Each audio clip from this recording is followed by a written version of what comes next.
This man will fight a wolf, walk 15 kilometers, make a knife out of a rock, and build his own house, all before dinner. No phone, no doctor, no supermarket. 10,000 years ago, this was just a normal Tuesday. So what did ancient people actually do all day? Today, we're going to live one full day with him from sunrise to sunset. And by the end, you can decide for yourself. Would you survive it? Let's meet our guy. We'll call him Grug. Grug doesn't wake up to an alarm clock. He wakes up because the sun hits his face, or because he's freezing. His bed, a pile of animal skins and dried grass on the hard ground. No pillow, no blanket, no snooze button. His first job of the day is the most important one, checking the fire. Fire was everything. It cooked food, kept predators away, and kept the family warm through the freezing nights. If the fire died overnight, someone had to restart it, and rubbing sticks together for 20 minutes before breakfast is nobody's idea of a good morning. So the coals were carefully guarded all night long, like a precious treasure, because honestly, they were. Some groups even carried glowing coals with them when they traveled, wrapped in leaves and moss, like the world's most dangerous lunchbox. Breakfast in the ancient world was simple. Whatever was left over from yesterday.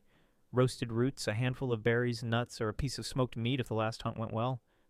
No pantry, no cereal, no toast, and before anything else, someone had to get water. That meant walking to the river or spring, sometimes a kilometer or more, filling animal skins and carrying them all the way back, every single day. Imagine your morning coffee run, except the coffee weighs 10 kilos and might have a crocodile in it. If the food ran out, the day's mission became crystal clear: find more or go hungry. And that brings us to the real work of the day, because in the ancient world, everyone had a job, even the kids. Every morning, the group split into two teams.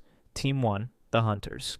Armed with wooden spears and stone-tipped weapons, they headed out looking for deer, wild goats, birds, anything on the menu. But here's the secret the movies don't tell you. Hunting failed most of the time. Animals are fast. Spears are not. So humans use their one superpower, stamina. We can't outrun a deer in a sprint, but we can jog after it for hours under the hot sun until it collapses from exhaustion. It's called persistence hunting, and it's basically winning by being too stubborn to stop. Still, even with that trick, hunters often walked all day, tracked footprints, waited silently in the grass, and came home with nothing. That's why Team 2 was the real end MVP, the gatherers. Usually the women, elders, and children, they collected berries, nuts, seeds, wild vegetables, eggs, and honey. Scientists believe gathering provided up to 80% of the daily food. So while hunting looked cool and dramatic, it was actually Grandma's berry basket keeping everyone alive. Respect the basket. But stepping outside camp was never safe. There were wolves, big cats, snakes, and bears, and no doors to hide behind. Every trip for food was a calculated risk. That's why they moved in groups, made noise, and always had someone keeping watch. One wrong step, one poisonous berry, one surprise predator, and it could all be over. There were no hospitals, no antibiotics, no emergency numbers. A simple broken leg could be a death sentence. Even a rotten tooth could become deadly. And you thought your commute was stressful. Meanwhile, back at camp, nobody was relaxing. The camp was basically an open-air factory. Someone was knapping stones, striking rocks together to create sharp blades and spear tips. This was real skill passed down for generations. One wrong hit, and hours of work shattered into pieces. Others were scraping animal hides to turn them into clothing and blankets. A job that took days for a single hide. Some were weaving baskets from plant fibers, twisting plant threads into rope, or repairing tools and shelters. And the kids? They were playing, with tiny spears and toy bows, copying everything the adults did. Except their games were actually training. By age 10, an ancient kid could track animals, find water, and name every plant that could feed you, or kill you. Survival skills most modern adults couldn't dream of. And then, the moment everyone waited for. The hunters return. And today, they got lucky. Success! The whole camp erupts. A big catch wasn't just dinner, it was a celebration, and it was shared with everyone.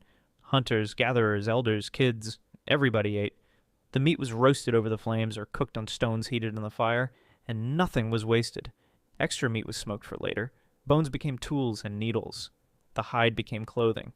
Even the tendons became rope and thread. Ancient people were the original zero-waste lifestyle influencers, thousands of years before it was cool. As the sun went down, the ancient world got dark. Really dark. No lamps, no screens, no streetlights. Just the fire. And each other.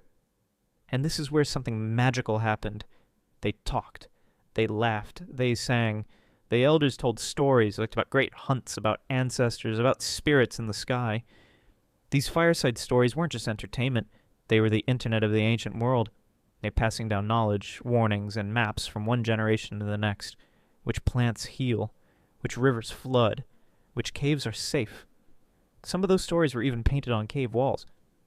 And we can still see them today, thousands of years later.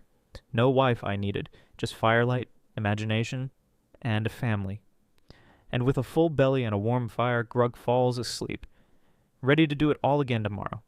No money, no traffic, no emails, just food, family, a fire, and survival. So next time your day feels hard, remember Grug, who fought a wolf before lunch, carried the world's most dangerous lunchbox, and still made it home for story time. If you enjoyed this journey to the past, hit like, subscribe, and tell me in the comments, could you survive one day in the ancient world? See you in the next one.